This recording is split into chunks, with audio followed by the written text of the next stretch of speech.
Everything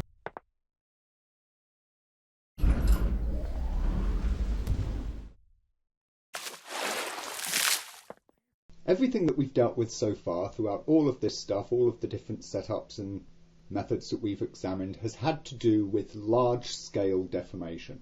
We've used bones, we've used morphs, and what we mean by the large-scale deformation is deformations that are on the scale of the polygon density that we have. Right? When we're moving vertices with the bones, we can only move the vertices that we have. When we're creating morph shapes, whether it's for wrinkles or bulges, we can only work with the mesh that we have. These are large-scale deformations on the scale of the mesh density.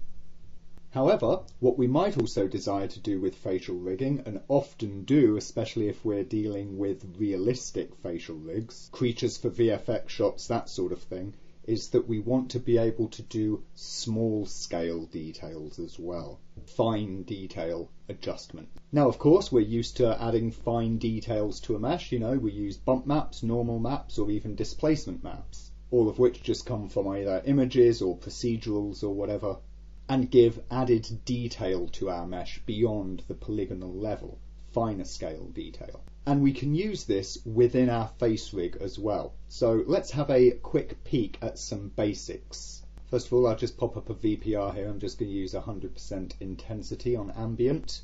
And what we're going to do is we're going to pop open the node editor. This is for the skin surface, the main skin surface itself. First thing I want to show you is another DP node, which is here under DP shaders, and that is the tension shader. What this does is to output how stretched or compressed our mesh is. And we've got three settings: tension, stretch and compress. Stretch and compress output whether the mesh is stretched or compressed, with 0 being none and 1 being very. And tension contains both stretch and compress. Generally it's the one that we want to use here. So let me show you exactly how we do this. Let's take a gradient node. Okay, we'll give this a range of -1 to 1. At neg1 we'll have a red colour, at 1 we'll have a blue colour, and then at 0 we'll just have a 50% grey. We take tension to the input, pop that into colour, and boom, our mesh turns 50% grey. Why? Because it's currently not stretched. Let me, however, get our controllers, and we can see what happens when we start posing our face. And here we can see that as I'm raising the brow there, the brow area is turning red because it's compressed. -1 equates to compressed geometry. 1 equates to stretched geometry. And of course we can see the stretch going on in the underbrow area. And of course, you know, as the brow moves around like this, the stretch and compress form up in different places. It gives us a mesh localized effect. So what does this do for us? Well, let's just kill that for a second, and let's make our gradient a little different. We don't care about the colors. What we're going to change here are the alpha values. So for here at 0 I'm going to say 50. At compress I'm going to set 120, and at full stretch I'm going to set, let's say, 10%. I'll get myself a crumple here, and we'll just plug bump to bump. Let's set some non-ambient lighting. Pop up the VPR. Let's give this a different sort of scale. I think 10mm should be decent. I'll just invert it. Okay, so there we see a lumpy, bumpy mesh, right? We notice, of course, we've got the bump amplitude at 100%, and as we turn that up and down, it gets, you know, more or less bumpy. So what we'll do is we'll take this alpha value. Let's just unhook our color there, because we don't really need it. That was just an example. And let's take these alpha values that are now coming from the tension and use that to drive the bump amp. So, of course, now our bump amp is at 50%, right, because it's no stretch all over, but you'll see that as we start manipulating our controllers here, come around, as you can see, the bump is getting softer down here where it's stretched, and it's getting stronger up there where it's compressed. Let's make this a little more obvious, shall we? Let's stick the plain mesh value, the 0 value, to no bump at all, and then we can see the effect of that far more clearly. So you see here, our bump is coming up as we raise the brow and thus compress the mesh, And of course, you know, when we come down and stretch the mesh, the bump is also coming in, but to a lesser amount there. Now you can see the compression is happening across the nose bridge, and there's our bump coming into formation. So you see, there's really nothing else that we have to do here. I mean, you know, that is basically it. Let's just go back to our, let's say it was 40% bump, shall we, normally. All we have to do is just use this setup. We have our bump map. Of course, I've used a procedural, but that would probably be an image map on most of your characters, or it would be a normal map. And you simply drive the strength using the tension, and of course define what the strength per tension is with this old gradient, and you can adjust the parameters here. I quite like area for the tension node, and keep it damped because that will smooth the effect out, it will bleed it out somewhat. So there we have it, tension map node. You can just use that, and you can use it as the driver for any of these sort of texture based effects that we're seeing here. I just wanted to introduce that one to begin with because it's so quick and simple. Right, otherwise though, let's say that we're not going to use that. We still want to localize our effect in certain places, right? And we want to have it driven by certain things. Well, we've seen when doing the morph maps how we use the bones and we reference them and we look at whether they're squashed or stretched to, you know, put an associated morph map on. And we can do exactly the same thing here, but using a texture instead. Really, all that we're doing differently here is substituting that morph node for a texture node. All of the stuff that we've seen in the faces where we've used morphs, and especially all that stuff we saw in the advanced face, if instead of doing it in the displacement editor, we did it in the surface editor, and if instead of morph maps we used texture maps, it would be almost entirely identical. The only difference, of course, is tying it to a specific area. So let's see that, for instance, shall we? Let's get bone info. The bone that we're going to take, I'm going to take here I'm going to take the cheek right, okay? And if you remember, of course, that was the cheekbone that we put in along here, you know, from the ear to the mid-mouth naslab position to handle the compression of the cheek mesh area. As we've done elsewhere, we're going to get its Z stretch, and we're going to get a gradient here, pop that to its input. Will give us gradient a range of 0 to, let's say, 2, shall we? Now this base key, that will have position 1, because of course scale 1 is the base position, and that will have alpha output of 0. And then let's say somewhere around 0.5, let's have alpha output of 200. We could put something on the other side for when it stretches, for when it becomes longer than 1, but we'll just look at that in a moment. So what do? Well, we take this and we pop that into our bump amp. As we can see, because we've got no stretch in that bone, there's, you know, no bump. But of course, as we come back and that bone compresses, bingo, up comes our bump map like that. Now, of course, the problem that we see is it's not localized around the cheek area. It is coming on everywhere. So how best to deal with this? Well, the way to deal with it is simply with a weight map. So you can see what I've created here is a weight map that just grabs, you know, the polys around the cheek itself. I've named this cheek bump. One important thing I have done is to take these perimeter edges, okay, that surround where that weight is, and give them a set map value of 0% for cheek bump.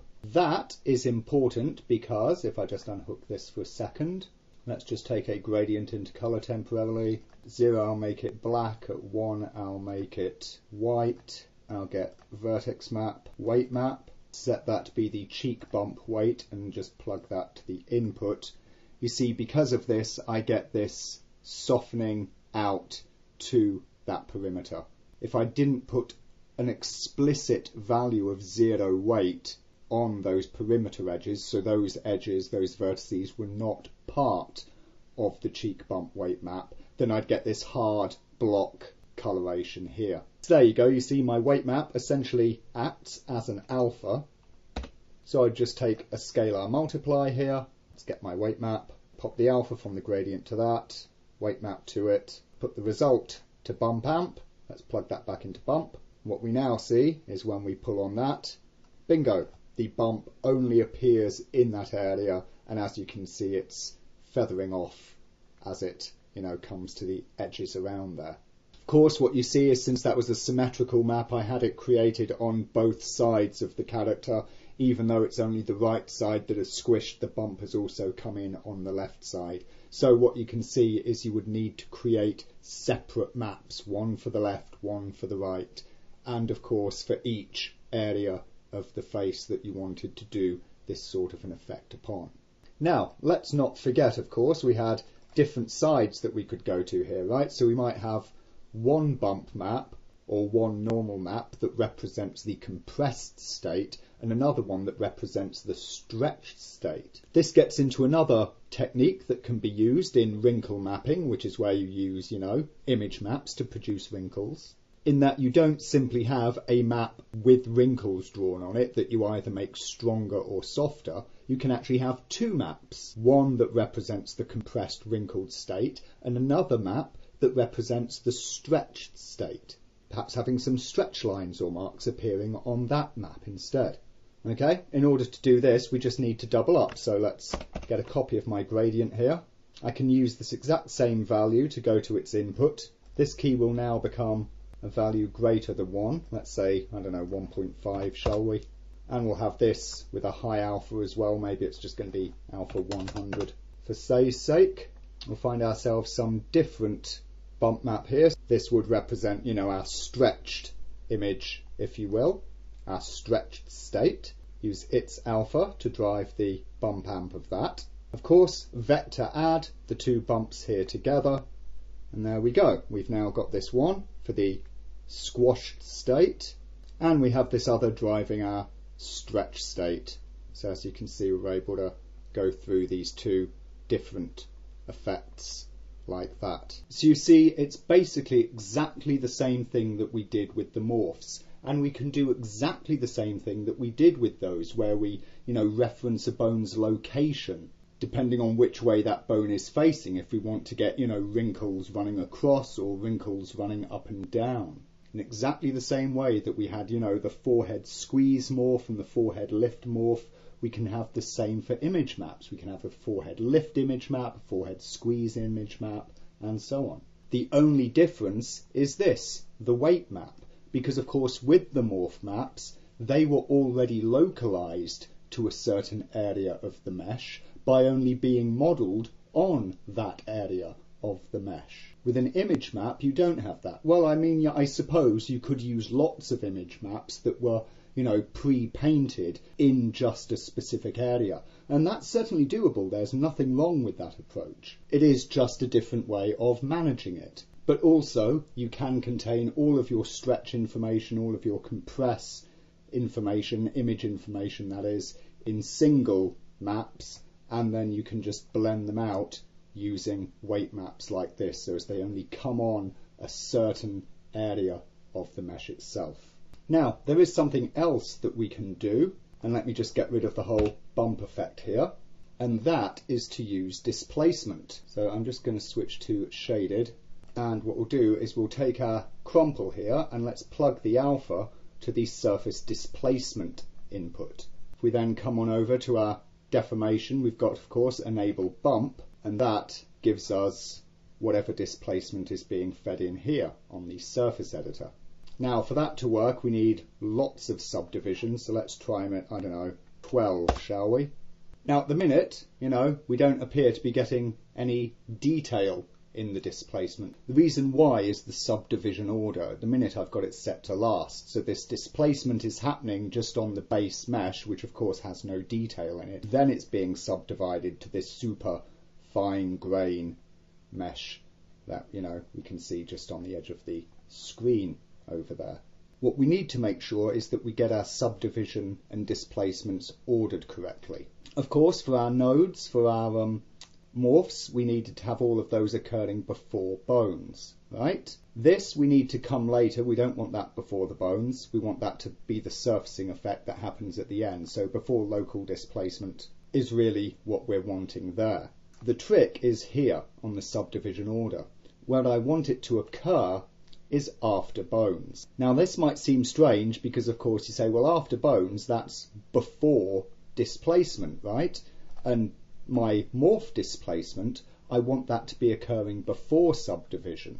So surely I can't have subdivision occurring before displacement.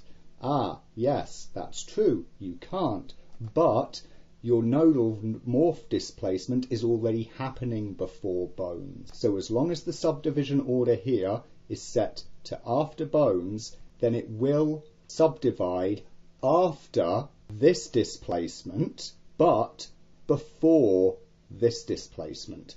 And thus you can see the effect that we have here. Obviously, to get the same level of fine little detail that I had on the bump map, I'd have to increase my subdivisions enormously. We shan't for the purposes of this because it gets quite slow, but of course you could do and may well wish to. However, for doing this thing here, and we're going to have exactly the same setup, so we're just referencing the bone. In this case, I want to take a scalar add for these two guys, and I'm just adding alpha to alpha and plopping the result in there. Now we can see when it, eventually stops flashing and finishes all of its updates that I'm getting both of these on.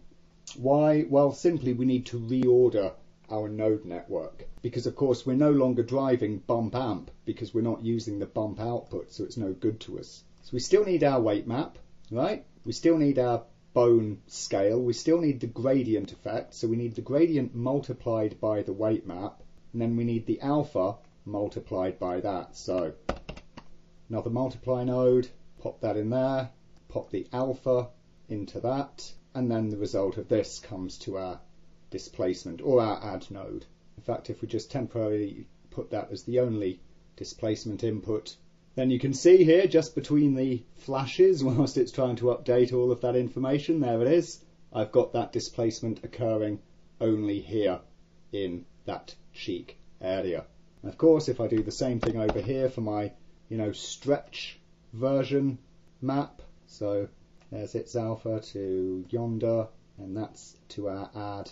We're adding on, of course, that guy. There you go, pop you to displacement. Let's try and tidy that up a little bit so it doesn't look too crazy and you can reasonably see what it is that we are doing here. Yeah, sure that you've followed that right enough. And so you can see there we are, we're in the stretched position, the squashed position I should say, and if we come out now to the stretched position, and there you go, we're getting our stretched displacement instead, exactly the same as when we were with the bump map, except we are getting true geometric displacement. So that's all lovely and that all works great. We can also, as it happens, let's just ditch a whole bunch of this stuff. We'll keep our two procedurals and we'll come back to the tension node again to show that you can also use this. So I want a gradient again, and this will be nice and simple. Okay, I'll plug the tension to the input. We want to go from -1 to 1 once again. Okay, here at 0, I'm going to set alpha to 0, create a key up here at -1, show the output, that's key 2, create one down here at 1, show output, that's key 3, right? So key 2 is compressed, key 3 is stretched. Okay, so here's compressed. Let's take that alpha to the key 2 alpha. This is stretched. Let's take that to the key 3 alpha. Now I can just plug the alpha here straight into displacement. Now what you will see at this point is that Lightwave appears to stop responding for a minute. Right? I click stuff and nothing is really happening. This is simply because of the tension node. Using the tension node in this way does slow things down. And the reason is because it has to compute the distance travelled by each and every vertex, but don't forget it's doing it at the end. It's doing it after subdivision. So the higher your subdivision level is, the slower this becomes. Oh, there we go, finally, look, it updates. It only took about a minute. Notice, of course, this would be exactly the same if we were still just doing it via the bump method, right? If you turned up your subdivision to a larger number, then the tension node would still need to compute for that level of subdivision, for that many polygons. The only thing about using displacement here is the fact that you tend to need to turn up subdivision even more than you otherwise might. As you can see, all I've done is select another null and we're still waiting for it to update. Right, eventually it does, and you can see that so long as the input is disconnected here, then I'm okay. The tension node doesn't slow me down. It only computes when it is connected. But now that we're finally able to get a pose in, then we can finally hook it up, and once it eventually updates, which it certainly shall, and yes, I'm afraid we do have to wait for just a minute here as it, computes all of the tension for all of the polygons in our now very heavily subdivided mesh that we've got here. And this is only at 12. I mean, you saw the level of displacement detail that was coming in versus the bump detail. I might need to go up to 20 or something to capture all of that really small scale detail in displacement. And so when, God be praised, it does finally reappear, and you couldn't see that there on account of the editing, but it was about 6 minutes, we can see the effect that we have. And here, where we've got stretched geometry, we're getting our stretched displacement map, and here where we've got squashed geometry, we're getting our squashed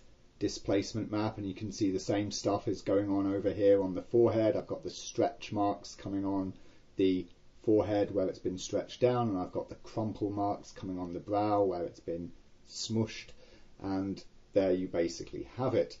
So the advantage of using the DP tension is that quite clearly it gives us far simpler nodal networks to build for this sort of thing.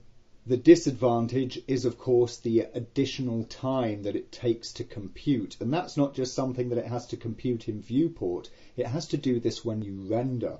Do not forget that. This kind of setup will add significantly to your render time. As such, even though it's more work and more painful to set up, generally for doing displacement, I prefer the method where we reference the bones and we simply take care of the facial area with weight maps. And if we are doing bump or normal map attenuation, where of course we do not need to put our mesh at such a high subdivision level, then I tend to prefer using the tension node, as it's quick and easy to set up, and of course you don't have to bother setting weights for masking off different areas of the mesh, because of course the tension node is what is creating the mask for you. And so with all of that stuff covered, there we have it. We have reached the end of this guide to facial rigging. We've seen a whole bunch of fantastic stuff. We've seen a whole range of different controllers and setup systems and ways of making things operate, from the constraints to the splines and how we can address different areas of the face. We've seen how to get in with our bones and twiddle around with weight maps and fall-offs to get just the right deformation on areas. We've seen all the clever tricks that we can use for automating areas of the face so that it becomes responsive and behaves as a whole unit, allowing the different areas to interplay with one another as we're posing it around. And we've seen all of the specific tricks that we want to be able to use, like adding on morph adjustments for creating specific shaping, for binding and mixing those so that they work in certain poses or on certain conditions. We've seen how to localize them to certain areas of the face so as that they work on the specific bit of skin or face that is smushing or stretching. And we've seen how to work into the fine details using bump maps or additional displacement maps. And thus, with all those things covered, we have reached the end. I do hope that you have enjoyed this training series. I hope that you have learned a lot from it. I hope you've also recognised the potential as we've got along for the different ways that you could approach certain little things, where we've seen different methods being applied on the two different faces, or we've talked about, different little adjustments or references that you could use. And so I hope not only is there a lot here for you to be able to take straight away and use on your own characters, I hope also that you have plenty of new thoughts and ideas for your own experimentation to derive the ways and means for getting the exact results that you're after on your own specific characters. And most of all, I hope that you will, and that you'll be able to take your own work to a new level of detail, realism, and of course, above all, quality. So thank you and good night. This is RH. I shall see you again.